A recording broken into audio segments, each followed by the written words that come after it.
মাওলানা আপনার কি বলে শেখ আহমদুল্লাহ সাহেব কতটা নবীকে ভালোবাসতে পেরেছেন তিনি জানেন। আমরা তার কথা শুনে যতটুকু বুঝতে পারি, আমি তার বিরোধিতা করছি না। শেখ আহমদুল্লাহ সাহেব তিনি বলছেন 40 বছরের পর দয়ার নবী তিনি নাকি নবী হয়েছেন, তার আগে নবী ছিলেন না। তাহলে কি ছিলেন সেটা বলুন, কি ছিলেন? মানুষ ছিলেন আমাদের মতো? তিনি বলেছেন। এই নিয়ে বাংলাদেশ তোলপা, বড় বড় আলেমরা শুধু দল হয়ে গেছে। খালি বক্তব্য রাখলে তো হবে না, ঈমান আকীদার প্রশ্ন এখানে, বিশ্বাসের প্রশ্ন। 40 বছরের আগে নবী নাকি নবী ছিলেন না, তাহলে কি ছিলেন? তাহলে কি ছিলেন বলুন? আমাদের মতো মানুষ ছিলেন। 40 বছরের আগে আমরা কি করি? যুবক অবস্থায় কি করে? মিথ্যা কথা বলেছে না বলেনি? আমরা সবাই কি সারা জীবন সত্যি কথাই বলে এসেছি এতদিন পর্যন্ত? মিথ্যা কথা বলেছি, অন্যায় কাজ করেছি, কারো গাছ থেকে মাঝে মাঝে ঢিল মেরে আম পেরেও খেয়েছি ছোটবেলায়, হয়েছে না? হয়নি? তাহলে নবীও কি করেছেন নাকি? তাহলে আপনাকে কি বলতে হবে? কথাটা ক্লিয়ার করা দরকার ছিল, আপনি ক্লিয়ার যেহেতু করেন। বন্ধুরা আমার, মাওলানা মুফতি গিয়াসউদ্দিন তাহেরি সাহেব দেখবেন মাঝে মাঝে জিকির করে, দেখবেন জিকির করে, হ্যাঁ সে জিকির করে, টান বান মেরে জিকির করে। যদি আমাদের দাদা হুজুর কেবলা সেই জিকিরের পক্ষপাতী নয়, সে মাঝে মাঝে টান মারে, সে তার ব্যাপার, সেটা শরীয়তে কতটুকু বৈধ অবৈধ তার ব্যাপার। আর সেখানে যদি মিউজিক গান এটা ওটা লাগে তাহলে সেটা অবশ্যই হারাম বেদাত হবে, বুঝতে পারছেন? জিকির করে মাঝে মাঝে টান মারে, বুঝতে পারছেন? কিন্তু তারা তো আবার একটু বেশি আশি মানুষ, খুব কড়া কথা বলেছে, আলটিমেটাম দিয়ে দিয়েছে, বলেছে 48 ঘন্টার মধ্যে তোমাকে ক্ষমা চাইতে হবে, ক্ষমা চাইতে হবে, না হলে কি হবে? তোমার বিরুদ্ধে আইনত ব্যবস্থা নেওয়া হবে। 48 ঘন্টার মধ্যে তোমাকে ক্লিয়ার করতে হবে যে তুমি যেটা বলতে চেয়েছো, তুমি এটা বলতে চাওনি। দয়ার নবী 40 বছরের আগেও নবী ছিলেন, আর 40 বছর বয়সে তিনি নবুয়তের স্বীকৃতি পেয়েছেন। এতদিন স্বীকৃতি পাননি, এতদিন প্রকাশ পায়নি, প্রমাণপত্র পায়নি, দলিল পায়নি। 40 বছর বয়স থেকে দলিল পেলেন, সেই দলিলটার নাম হলো কোরআন মাজিদ। জোরে হবে না? 40 বছরের আগেও নবী ছিলেন, কথা ঠিক না ভুল? ছোট্ট বয়স মা আমিনা রাসূলের আম্মা জান বলেন যে সাধারণত বাচ্চা যখন পেটে থাকে নারীরা যে কষ্ট অনুভব করে, সে কষ্ট আমি জীবনে অনুভব করি। যখন রাসূল পাক সাল্লাল্লাহু আলাইহি সাল্লাম আমার পেটে ছিল, তখন আমার কাছে বড় বড় নবীদের স্ত্রীরা, বড় বড় পয়গম্বরদের স্ত্রীরা, আম্মা জানেরা, তারা আমাকে স্বপ্নের মধ্যে দেখা দিয়ে আমার দয়ার নবীর সুসংবাদ তারা আমাকে দিয়েছে।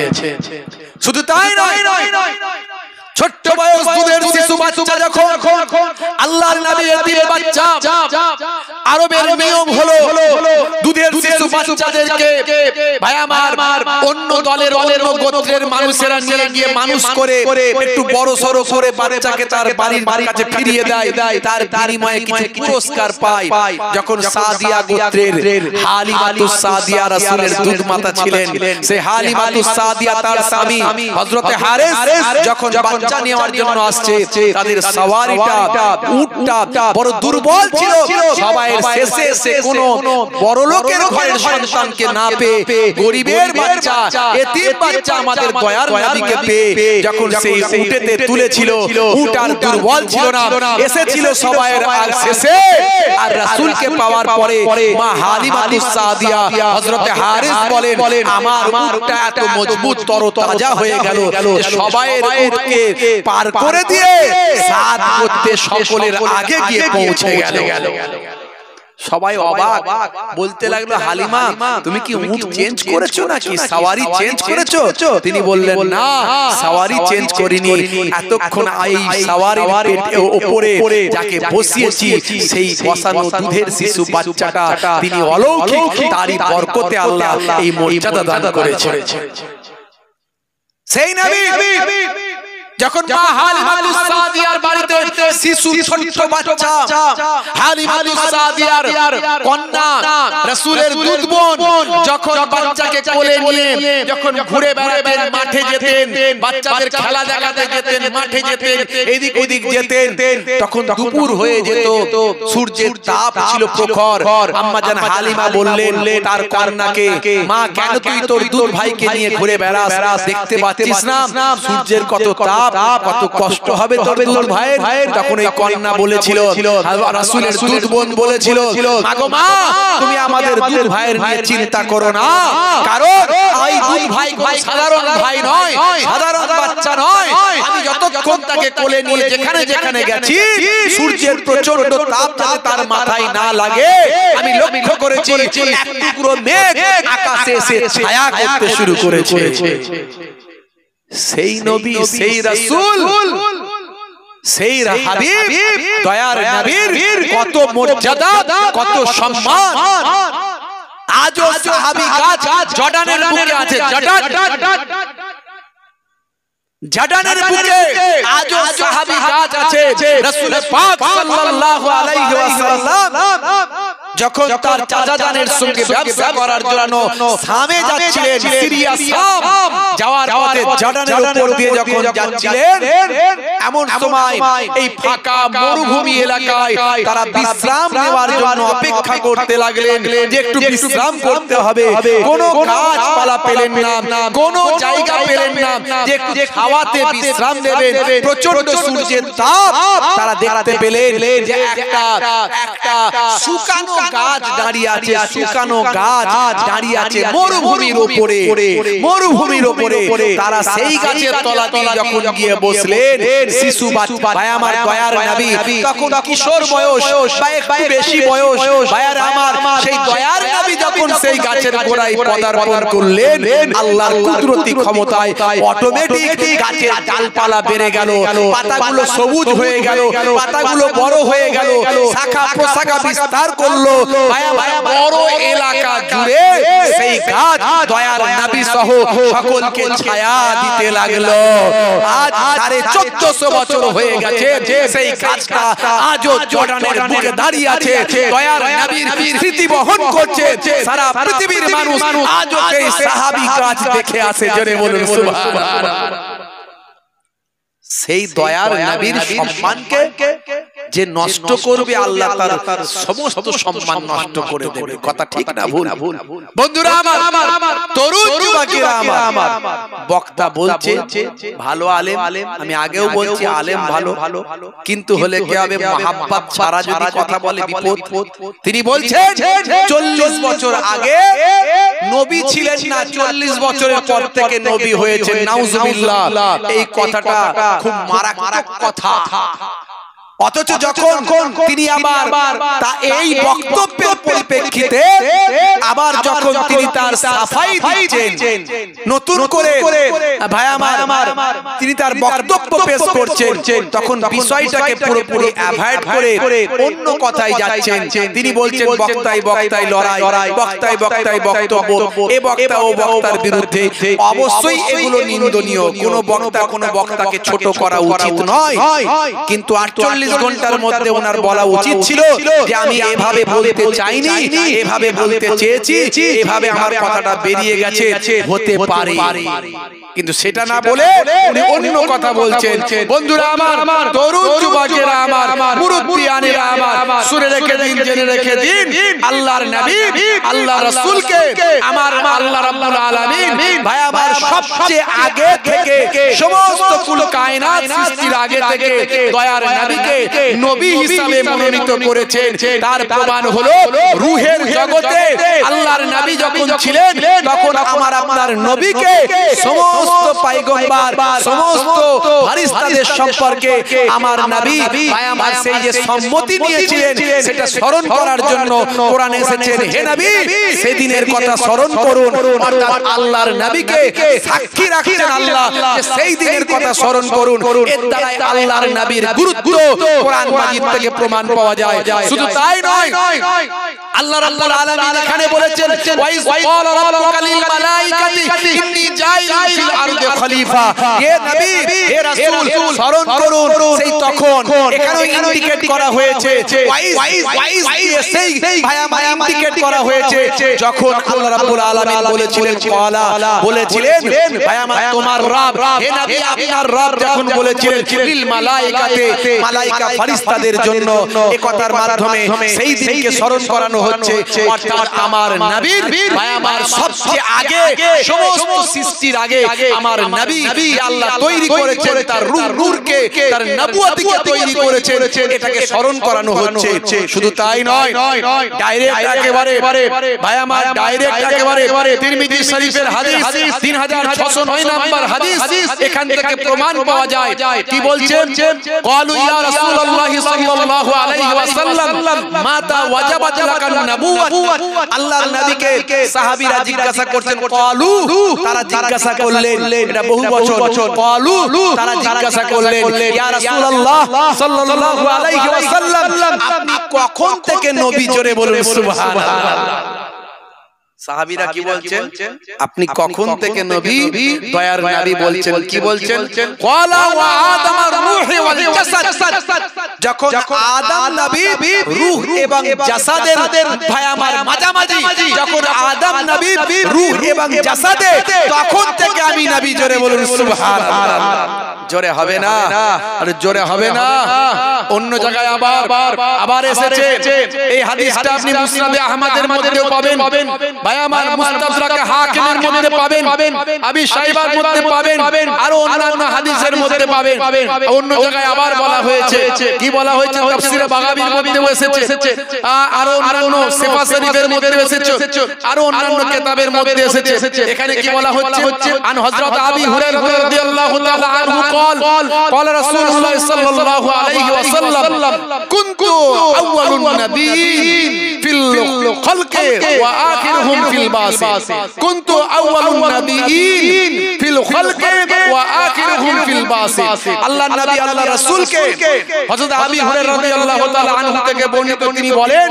যে রাসূলুল্লাহ সাল্লাল্লাহু আলাইহি ওয়াসাল্লাম বললেন কি বললেন কুনতু আউয়ালুন নবীন সমস্ত নবীদের আমি হলাম প্রথম জোরে হবে না জোরে হবে না আদম নবী আদি পিতা আমার নবী তারও আগে নবী জোরে বলুন সুবহানাল্লাহ শুধু তাই নয় দয়ার নবী কি বলছেন ফিল খালকে সৃষ্টির মধ্যে আমি হলাম সমস্ত নবীদের প্রথম ওয়া আখিরুহুম ফিল বাসে সবচেয়ে শেষে আমাকে আল্লাহ রাব্বুল আলামিন পাঠিয়েছেন জোরে বলুন সুবহানাল্লাহ বন্ধুরা আমার আজকে বক্তাদের আলোচনাকে ঠিক করতে হবে বিভিন্ন আকীদার বক্তা বিভিন্ন মাসলাকের বক্তা ভালো আলেম ভালো বক্তা কিন্তু তার মহব্বত আবার আপনার আকীদার সঙ্গে মিলবে না দাদা হুজুর পীর কেবলা রাহমাতুল্লাহ আলাইহি যে মহব্বত বসিরাট আল্লামা হুজুরের যে মহব্বত পীরনগরী হুজুরের যে মহব্বত ছোট হুজুর পীর কেবলার যে মহব্বত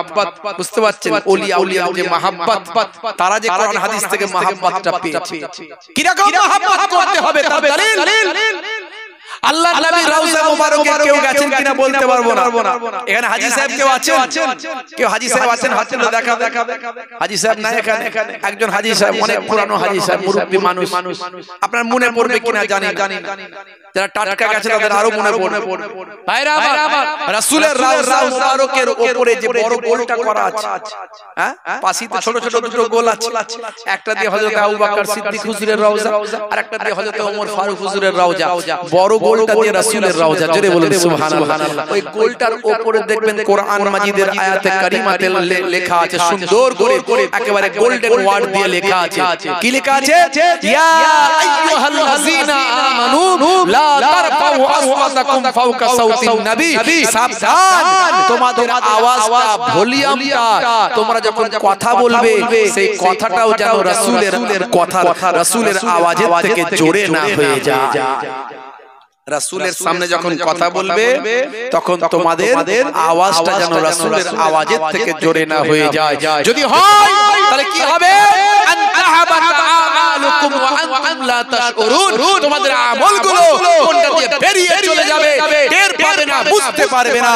এই সমস্ত বক্তা আলেম ওলামারা কতটা ইহসাস করে এই বিষয়গুলো আমি ভাবি না, আমি বুঝতে পারি না, আমি জানতে পারি না যে তারা কিভাবে রাসূলের শান মান ইজ্জতকে ছোট করার চেষ্টা করেন বা অনিচ্ছাকৃত করেন। কিন্তু মনে রাখবেন, আমরা অবশ্যই আল্লাহর সঙ্গে এক করে ফেলি না, কারণ আল্লাহ হলেন খালিক, রাসূল হলেন মাখলুক। মাখলুকদের মধ্যে এক নাম্বার শ্রেষ্ঠ, আল্লাহর পরে দ্বিতীয় চেয়ারের অধিষ্ঠিত যিনি, দ্বিতীয় আসনে অধিষ্ঠিত যিনি, তিনি হলেন আমার দয়ার নবী। জোরে বলুন সুবহানাল্লাহ। একদিকে আল্লাহর সমতুল্য করে ফেললে শিরক হবে, আর একদিকে রাসূলের সম্মানকে যদি সামান্য ছোট করে ফেলা হয় তাহলে কি হবে? কুফরি করা হয়ে যাবে। তাহলে খুব ভাবনা চিন্তা করে এই বিষয়গুলো কথা বলতে হবে। এগুলো ঈমানের কথা, এগুলো ঈমানের বিষয়। অথচ বক্তা যা মন যায় বলে ফেলে। কেউ বলে ফেলছে কলেমা থেকে নবীর নাম বাদ দেবে। কি করে বাদ দিবি তুই? জান্নাতের দরজায় দরজায় রাসূলের নাম লেখা আছে, জান্নাতের জানালায় জানালায় রাসূলের নাম লেখা আছে, বাইতুল মামুরে রাসূলের নাম লেখা আছে, আরশে আজিমে রাসূলের নাম লেখা আছে, কোরআনের পাতায় রাসূলের নাম লেখা আছে, আজানের মধ্যেও দয়াল নবীর নামটা লেখা আছে। আজান কার জন্য? নামাজের জন্য। আজান কিসের আহ্বান? নামাজের আহ্বান। নামাজ কার জন্য? জোরে বলে আল্লাহর জন্য। নামাজ কার জন্য? আল্লাহ বলছেন সালাতটা আমার জন্য, লি আমার জন্য, নামাজটা আমার জন্য। তাহলে নামাজের জন্য আজান, আজানটা নামাজের জন্য, আর নামাজটা আল্লাহর জন্য। এখানে নবীর কোনো ব্যাপার নাই, কিন্তু আজানেও দেখুন নবীর নাম, নামাজের মধ্যেও রাসূলের নাম আছে না নাই? তাহলে আমার আল্লাহ কোথাও নবীর নাম বাদ দেন না। আজানে কি বলছে? আশহাদু আন্না মুহাম্মাদার রাসূলুল্লাহ,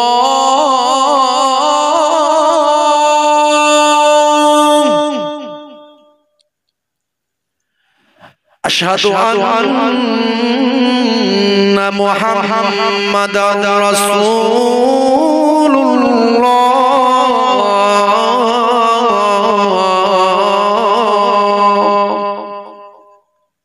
আছে না নাই? আজানে রাসূলের নাম, নামাজে আছে না নাই? নামাজের ভিতর আমরা দরুদ শরীফ পড়ি তো, অনেকে বলে দরুদে ইব্রাহিম, বলে না? বলে কোথায় পেলে, কোথায় লেখা আছে এটা দরুদে ইব্রাহিম? না, ইব্রাহিম নবীর নাম আছে তাই দরুদে ইব্রাহিম। কেন আমাদের নবীর নাম কি তোমার চোখে পড়েনি? হ্যাঁ, দরুদে মুহাম্মাদি তো বলছো না? প্রথমেই তো আমাদের নবীর নাম আল্লাহুম্মা সাল্লি আলা মুহাম্মাদি ওয়া আলা আলি মুহাম্মাদ আছে না নাই?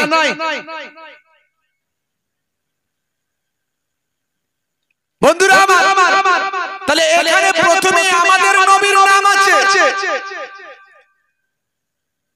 অথচ নামাজ হলো আল্লাহর জন্য, অথচ সেই নামাজের মধ্যেও আমাদের নবীর নাম। শুধু নবীর নাম তা নয়, ওয়ালা আলে মুহাম্মদ আছে না নাই? ওয়ালা আলে মুহাম্মদ মানে কি? ওয়ালা আলে মুহাম্মদ, আলা মানে উপরে, আল মানে পরিবার, মুহাম্মদ মানে মুহাম্মদ সাল্লাল্লাহু আলাইহি ওয়াসাল্লাম। বলে মুহাম্মদ সাল্লাল্লাহু আলাইহি ওয়াসাল্লামের উপর পরিবারের উপরেও দরুদ জোরে বলুন সুবহানাল্লাহ। জোরে হবে না? শুধু তাই নয়, ওয়ালা ইবাদিল্লাহি সালিহিন মানে কি? জোরে বলেন মানে কি? ওয়ালা ইবাদিল্লাহি সালেহিন, সালেহিন বান্দা। আব্দুনের বহুবচন ইবাদ। ওয়ালা ইবাদিল্লাহি সালেহিন বহুবচন জামা। তো এখানে বন্ধুরা আমার, তরুণ যুবকেরা আমার, সালেহিন বান্দাদের কথা বলা হয়েছে। সালেহিন বান্দাদের উপরেও দরুদ জোরে বলুন সুবহানাল্লাহ। সালেহিন বান্দা কারা? সালেহিন বান্দা কারা? সালেহিন বান্দা তারা আল্লাহর ওলি বান্দা যারা। একদল মানুষ বেরিয়েছে না, বলছে কোরআনে যে বন্ধুর কথা বলা হয়েছে সেই বন্ধু তো আমরা। আগে রাজমিস্ত্রির কাজ করতে, এখন শায়েখ হয়ে গেছে। শায়েখ হয়ে গেছে, বলছে কোরআনে যে বন্ধুর কথা বলা হয়েছে, আলা ইন্না আউলিয়া আল্লাহি লা খাউফুন আলাইহিম ওয়া লা হুম ইয়াহজানুন, বলছে এই যে বন্ধুর কথা বলা হয়েছে, ওলি মানে বন্ধু, এই বন্ধু আমরা তোমরা। আল্লাহর বন্ধু আমরা। পেচ্ছাপ করে পানি নেয় না, সে আল্লাহর বন্ধু। মিথ্যা কথায় ফোয়ারা উড়িয়ে দেয়, সে আল্লাহর বন্ধু। যেখানে পাই, যে খাওয়াই খাই, হারাম না হালাল চিন্তা নাই, বলে আল্লাহর বন্ধু। তুই যদি আল্লাহর বন্ধু হবে, খাজা গাড়ি নামাজ কে, বড় পীর সাহেব কে, তাদের জীবন জিন্দেগি পড়ে কি পাও? মুজাদ্দুজ জামানের জীবন জিন্দেগি পড়ে কি পাও? তুমি আমি যদি বন্ধু হয়, তারা কারা? সারা জীবন মিথ্যা চিটিংবাজি, দোচরি, ধাপ্পাবাজি, এখন দাঁড়ি রেখে, এখন নামাজ পড়ে, এখন বক্তা হয়ে গেছে বাংলা পড়ে। আগে রাজমিস্ত্রির কাজ করতো, এখন কি বলে বক্তা হয়ে শায়েখ হয়ে গেছে।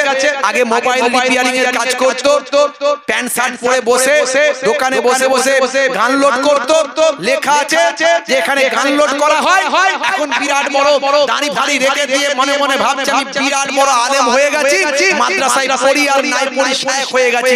বোকা মুসলমানদের ভুল বুঝিয়ে বিরাট বড় শায়েখ হয়ে গিয়ে বলছে আমরা হলাম আল্লাহর বন্ধু। নাউজুবিল্লাহ। এতদিন গান লোড করে লোকের মোবাইলে গান লোড করে দিয়েছো, তুমি এখন আল্লাহর বন্ধু হয়ে গেছো। তাহলে বড় পীর সাহেব খাজা গরিব নামাজ কি?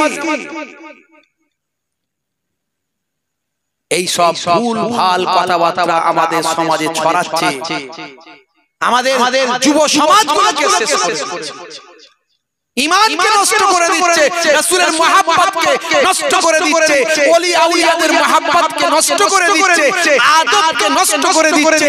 এখন সমাজের 70 থেকে 80% লোক বিয়াদব হয়ে গেছে। 70 থেকে 80% লোক এখন বিয়াদব হয়ে গেছে। আদব জিনিসটা নাই, অথচ ইসলামের বড় জিনিস হলো আদব। নামাজ পড়বেন সেটাও আদবের সঙ্গে পড়তে হবে। নামাজ পড়লেই জান্নাতে যাবেন, সবাই জান্নাতে চলে যাবে। নারীর আগে জান্নাতে চলে যাবে, অত সহজ নয়। আদব ওয়ালা হতে হবে। আপনি নামাজ পড়ছেন, নামাজের আদব নাই, রাসূলের আদব নাই, ওলি আউলিয়াদের আদব নাই, কোরআনের আদব নাই। সন্তান বাপকে আদব করে না, সাধারণ মানুষ আলেম ওলামাদের আদব করে না, পীর মাশায়েখদের আদব করে না। ইবলিস শয়তানে কিন্তু আদম নবীর আদব করেনি। আল্লাহ যখন বললেন আদমকে আদব করো, আদম নবীকে আদব করো, তার নমুনা আল্লাহ বললেন নমুনা দিচ্ছি, নমুনা নাও। উসজুদু লিআদম, আদমকে সিজদা করো। সবাই মেনে নিয়েছিল, আদব করেছিল। ফাসাজাদু ইল্লা ইবলিস, ইবলিস কিন্তু আদব করে। সে কি বলেছিল? আল্লাহ আল্লাহ আমি মাটির তৈরি পুতুলকে সিজদা করতে পারবো না। খালাকতাহু মিন তিন ওয়া খালাকতানি মিন নার, আপনি তাকে মাটি থেকে সৃষ্টি করেছেন, আমাকে আগুন থেকে সৃষ্টি করেছেন। আনা খায়রুম মিনহু, मैं उससे बड़ा हूं, मैं उससे बड़ा हूं। আল্লাহ বললেন তোমার যুক্তিটা ঠিক আছে, কিন্তু যুক্তিতে মুক্তি নাই। তাহলে সব জায়গায় যুক্তি চলে না, আপনি সব জায়গায় যুক্তি দিয়ে বেঁচে যাবেন না। আল্লাহ বললেন তুমি যে আমার কথার অমান্য করলে, এত ইবাদত করেছো, এত নামাজ পড়েছো, এত বড় আলেম হয়েছো, কিন্তু তুমি যে যুক্তি দিয়ে আমার কথাকে অমান্য করলে, আদমকে সিজদা করলে না, এই যে বিয়াদবি করলে, আবা ওয়াস্তাকবারা ওয়া কানা মিনাল কাফিরিন, তুমি তাকাব্বুর করে কাফেরদের দলভুক্ত হয়ে গেলে। ফাখরুজ, গেট আউট ফ্রম হিয়ার, বেরিয়ে যাও আমার কাছ থেকে। তাহলে ইসলামে আদবটা কত বড় জিনিস। এরা বলে হুজুররা বলে যে ওসিলা মানতে হবে, ওসিলা মানতে হবে, ওসিলা ছাড়া চলবে না। ভাই ডাল না ধরলে গাছে ওঠা যায়? তখন ওই রাজমিস্ত্রি বক্তা বলছে আমাদের ডাল ধরা লাগবে না, আমরা নারকেল গাছে উঠবো। যুক্তি দেখেছেন তো? এই যুক্তিটা কার সঙ্গে মিলছে? ইবলিস শয়তানের সঙ্গে মিলে যাচ্ছে। ইবলিস শয়তান ঠিক এরকম যুক্তি দিয়েছিল আল্লাহকে, কিন্তু যুক্তিতে মুক্তি হলো না। হুজুররা বলে যে ওসিলা মানতে হবে, এই কথাটা হুজুররা মানিয়ে বলে, আল্লাহ নিজে বলেছে। আল্লাহর কথাটাই হুজুররা বলে। আল্লাহ কি বলেছে? ইয়া আইয়ুহাল্লাযীনা আমানু তাকুল্লাহ ওয়াবতাগু ইলাইহিল ওসিলা। হে বিশ্বাসী বান্দারা, তোমরা আমি আল্লাহকে ভয় করো এবং মাধ্যম, এখানে ওসিলা মানে হলো মাধ্যম। এর স্পেলিং, এর ভাই আমার শব্দের, আপনার যে শব্দের মাসদার, এর মাদ্দা, এর আপনার শব্দের অর্থ, সব কিছুকে একত্রিত করুন, দেখবেন আপনি পাবেন এই ওসিলা শব্দের অর্থ হলো মাধ্যম। অর্থাৎ আল্লাহ বলছেন আমাকে ভয় করো এবং ওসিলা মাধ্যম অবলম্বন করো। মাধ্যম ছাড়া আল্লাহকে পাওয়া যাবে না। আল্লাহকে পেতে গেলে মাধ্যম লাগবে। কি মাধ্যম? যদি বলি আলেম, হুজুর, পীর সাহেব, তাহলে লোকের চুলকানি হবে। তাই প্রথমেই বলছি মাধ্যম হলো নামাজ। নামাজ ছাড়া কি আল্লাহকে পাওয়া যাবে? সেটা কিন্তু সবাই মেনে নেবে, কথা ঠিক না বল? রোজা ছাড়া কি আল্লাহকে পাওয়া যাবে? কোরআন মাজিদ ছাড়া কি আল্লাহকে পাওয়া যাবে? এগুলো সব মাধ্যম। তবে আল্লাহকে পেতে গেলে, আল্লাহকে জানতে গেলে ওস্তাদ লাগবে, শিক্ষক লাগবে, টিচার লাগবে। সেই টিচারটা হলো আমরা বলি পীর, কেউ বলে ওস্তাদ, কেউ বলে শায়েখ, কেউ বলে মাওলানা, যে যাই বলগে যাক। পীর মানে হলো জ্ঞানবৃদ্ধ, বয়োবৃদ্ধ। আমরা তাই পীর মুর্শিদদের মানি।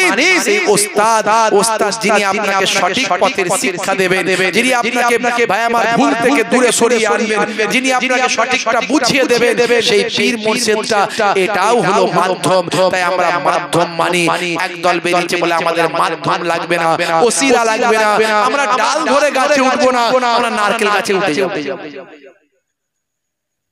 আখেরি জামানা, ঈমান বাঁচানো বড় দায়। হে তরুণ যুবকেরা, হে আমার বন্ধুরা, শুনে রেখে দিন বাবা, জেনে রেখে দেন হে মুসলমান, আপনাকে আমাকে লক্ষ্য রাখতে হবে। সর্বপ্রথম তাই ঈমানটাকে শুদ্ধ করতে হবে, আকীদাটাকে মজবুত করতে হবে, বিশ্বাসটা ঠিক রাখতে হবে। কেন আমি এই কথাগুলো বললাম?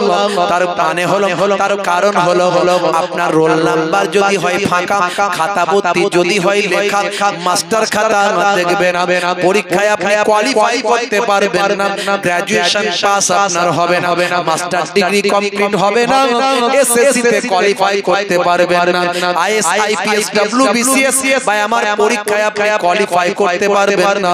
তার কারণ হলো রোল নাম্বারটা আপনার ফাঁকা, খাতা ভর্তি আপনার লেখা, রোল নাম্বারটা আপনি ভুল করেছেন, মাস্টার খাতা আপনার দেখবে না।